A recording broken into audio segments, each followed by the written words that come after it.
La religión y la costumbre presenta la Semana Santa como ese acontecimiento de entregar ramas o guanos a las personas de cualquier nacionalidad, de cualquier estrato social, de cualquier posición política o económica. Para otros, la Semana Santa no es más que un tiempo de dolor, de angustia, de duelo. Para muchos otros, la Semana Santa es un espacio donde no se come carne, no se barre la casa, entre otras prácticas que para nada encontramos en la Biblia. En la semana anterior a la Pascua, cuando de todas partes de Israel venían a Jerusalén los judíos dispersos para celebrar la fiesta de los panes sin levadura en recordación de la liberación del pueblo de la nación de Egipto. Jesús tenía amigos en Jerusalén. Jesús tenía amigos en Betania. Marta, María, Lázaro, eran casi de su familia, eran muy apegados, tenían una relación muy estrecha, muy personal.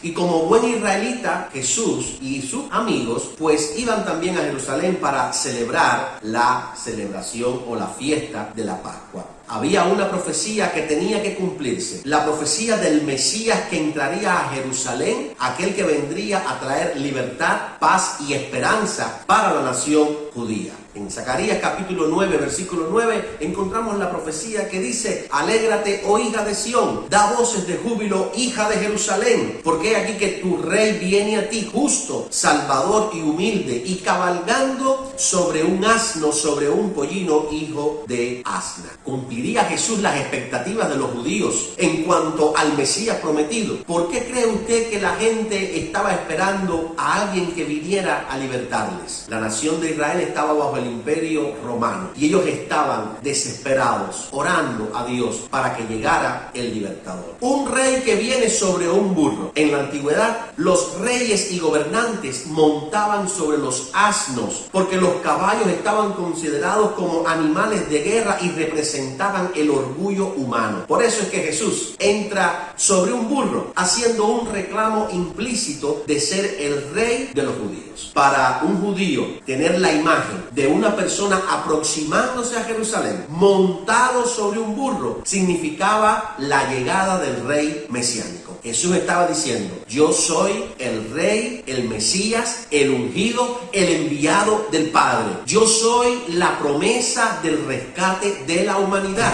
En Juan capítulo 14, versículo 6, ya él había dicho: yo soy el camino, yo soy la verdad y yo soy la vida. El hecho de que Jesús entrara sobre un pollino, sobre un asno, hijo de un asna que nunca antes había sido utilizado con otros fines, es muy interesante. Porque los objetos utilizados con propósitos sagrados nunca deberían ser usados para otros fines. Hasta en ese pequeño detalle se cumplía la profecía. La Biblia dice que Jesús viene entrando a Jerusalén y la gente, al ver este hecho mesiánico, comienzan a quitarse las mantas, comienzan a tender ramas en el camino, haciendo una especie de una gran alfombra para que el rey, el Mesías, viniera sobre ella, gritando Hosanna, que no es otra palabra que significa sálvanos ahora o Señor, danos salvación. Era un reclamo, era una palabra de desesperación, era un clamor por la liberación que ellos necesitaban, para que fueran libertados de los romanos, para que fueran sacadas de la condición en la que vivían. Pero Jesús tenía otro propósito. Él venía para salvar a las almas del pecado, para salvarlas de la condenación eterna. Ellos no querían ese tipo de libertador. Hoy en día, muchas personas necesitan a alguien que les salve,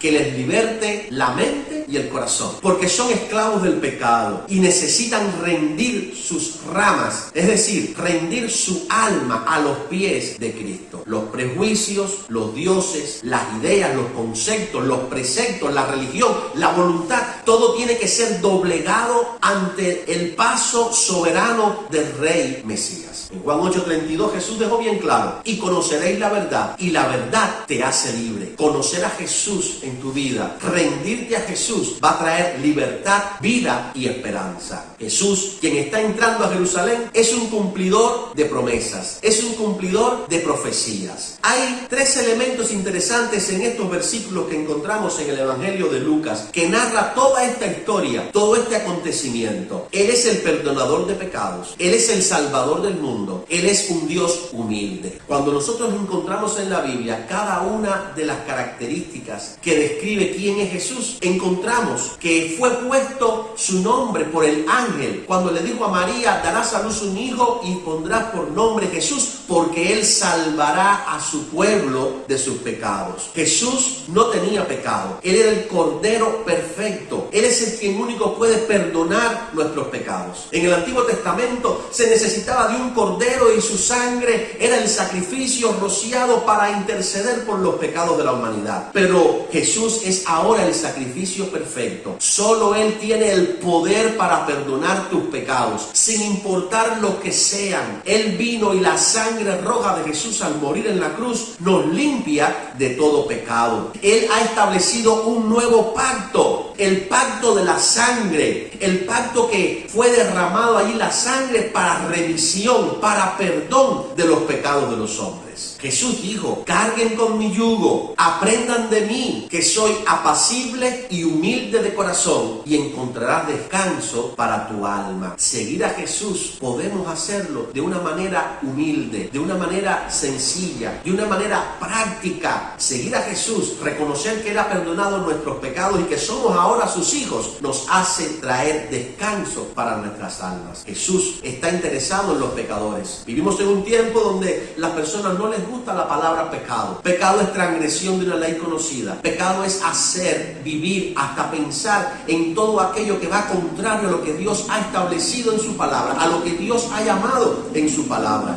La Biblia dice que cuando Jesús vio la ciudad de Jerusalén, lloró sobre ella, porque sabía lo que estaba por venir. ¿Cuántas veces nosotros podríamos llorar si supiéramos lo que va a acontecernos a nosotros o a nuestros amigos o seres queridos? Jesús conocía el porvenir. Esto habla de la omnisciencia de Dios. Él lo conoce todo. Lo que pasaría ante Pilato, lo que sufriría con el pueblo, el abandono que tendría de sus propios discípulos, a la ciudad de Jerusalén, todo lo que le acontecería, las consecuencias de las generaciones culpando a Dios de sus desgracias. Estos son tiempos muy parecidos a los que vivió Jesús. La gente oye el Evangelio y lo rechaza. Cuando vemos la condición de la humanidad viviendo en pecado, en una depravación moral, sexual, en odio, en rencor, cuando miramos su manera de vivir, tenemos que llorar por ellos. Entendemos que si Jesús no llega a tiempo a sus vidas, ¿qué sería de ellos? Morirían eternamente. Usted y yo, sin importar de dónde hemos venido, necesitamos ponernos en las cuentas con Jesús. Necesitamos reconocerle y aceptarle como el Señor y Salvador de nuestras almas y permitirle que limpie nuestros pecados. Romanos capítulo 6, versículo 23 dice que la paga del pecado es la muerte, pero el regalo de Dios es vida eterna en Cristo Jesús, Señor nuestro. Cuando los religiosos vieron al pueblo, a los discípulos, aclamando a Jesús, pidiendo que los salvaran, dice que los religiosos se miraron hacia los discípulos y le dijeron: haz que la gente se calle. Jesús, manda callar a la gente.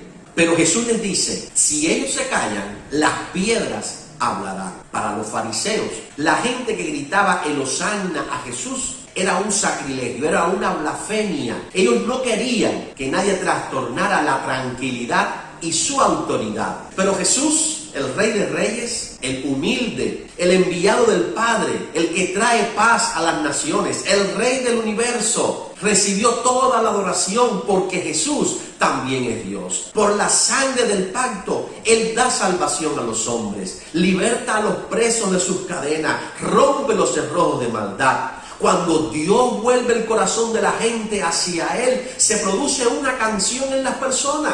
No podemos ser los mismos, no podemos callar. Tenemos que gritar hosanna porque estamos agradecidos por tenerle, por reconocerle como nuestro Dios y nuestro Salvador. Esto produce alegría, esto produce cántico, esto produce esperanza, esto produce salvación. En medio de un mundo tan convulso que estamos viviendo, donde las familias están siendo diezmadas, donde las personas están desesperadas, donde la incertidumbre está acabando con la sociedad, hay una palabra de esperanza, hay una palabra de amor, hay una humildad de parte de Dios para los hombres, para toda la humanidad.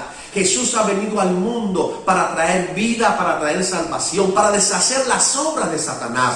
Jesús tiene un plan maravilloso contigo. Cuando nosotros le aceptamos, cuando le recibimos, nuestra canción se eleva al Padre y podemos decir: Hosanna, bendito el que viene en el nombre del Señor. Jesús ya no vendrá más a este mundo en un burro, ni vendrá para morir tampoco. Él regresará como el Rey vencedor. Él viene a buscar a todos aquellos que le han reconocido como su Señor y Salvador. Aquellos que humildemente nos hemos inclinado ante Él para proclamar su majestad. En Jesús se cumplieron todas las profecías mesiánicas y todavía hoy está dando oportunidad a los hombres para que se arrepientan de sus pecados y vivan una vida que le agradan a Él. Esta Semana Santa, como se conoce en muchas partes del mundo, es más que prohibiciones, es reconocimiento de que Jesús vino al mundo enviado por Dios para traer salvación, vida y esperanza, para traer una oportunidad nueva de cambio a la humanidad. Aquellos que le reconocemos, aquellos que nos arrepentimos, aquellos que entendemos que parado delante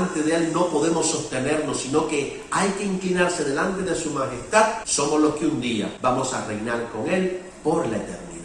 Que esta Semana Santa marque una diferencia en tu vida, que podamos reconocerle, adorarle, exaltarle y que nunca falte esa canción en tu boca ni en la mía. Dios te bendiga y que tengas una semana muy bendecida.